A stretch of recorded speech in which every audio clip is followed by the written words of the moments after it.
We all count. So think for yourself. Speech number 4, Stephanie Davison.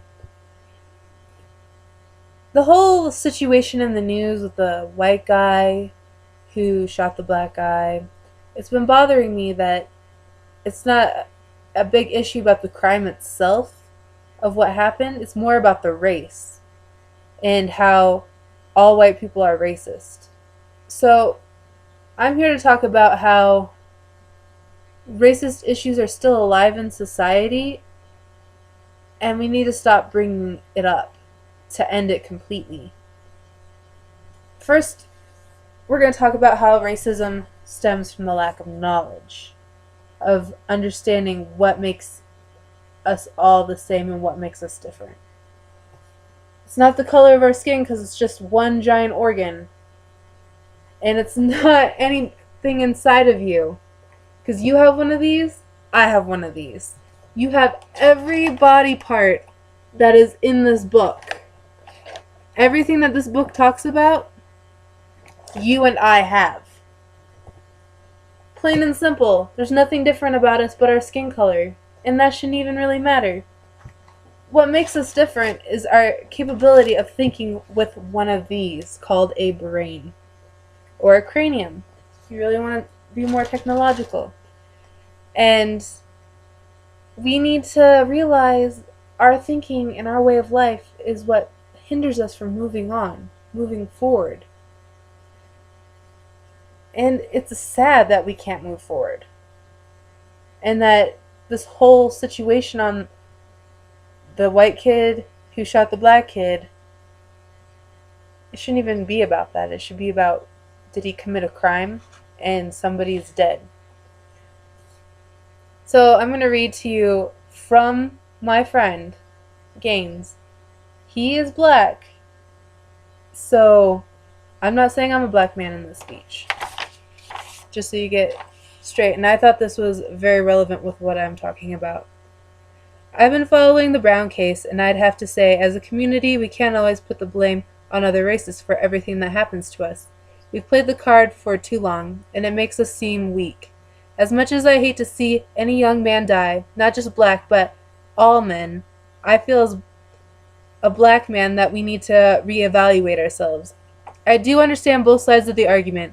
I am a cop. That's something most of the black community fails to see. Honestly, Mike Brown, no matter how innocent they are trying to make him seem, he's still a product of the system.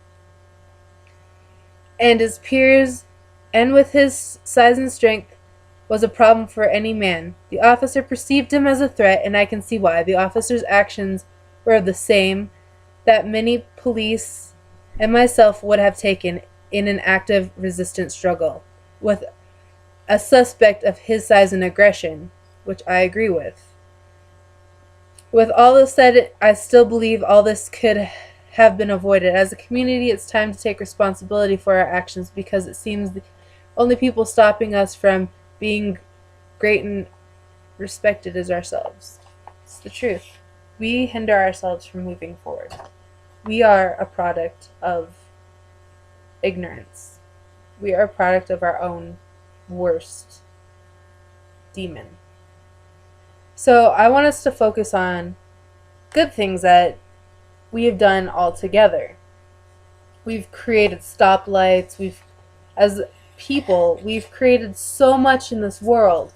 So much. And we don't even focus on it. We focus it on the negative stuff.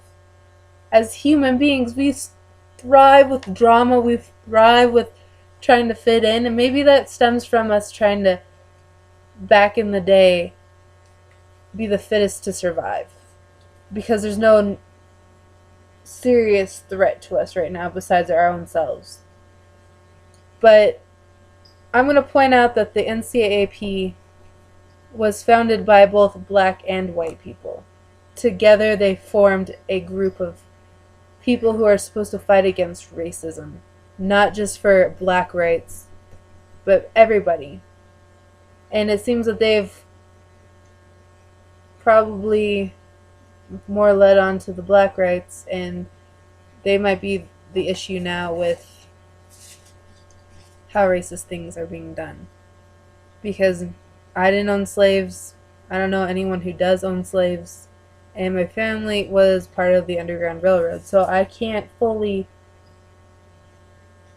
understand why I'd be considered racist when I didn't even know what the N-word was until the 11th grade in Michigan in AP English.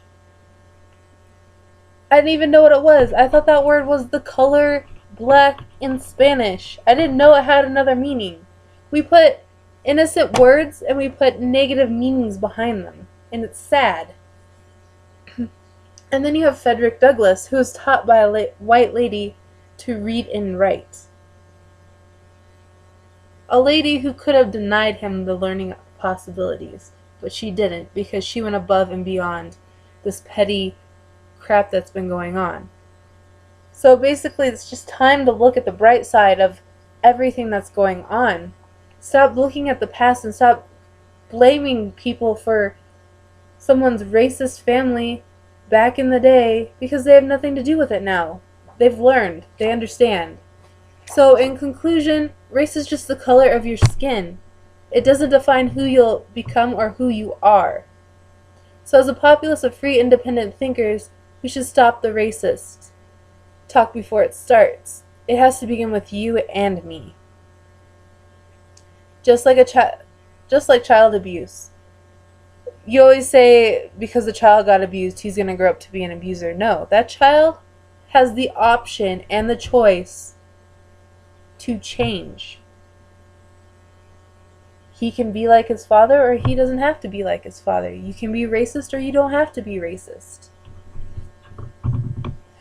Because it's not true that because you were abused, you're going to become an abuser. Just because your mother's racist doesn't mean you're going to be racist. And the change has to begin with you, myself, and society. Ignore the hate. Stop the horror talks before they happen. And never fall into trends that others set. Think for yourself.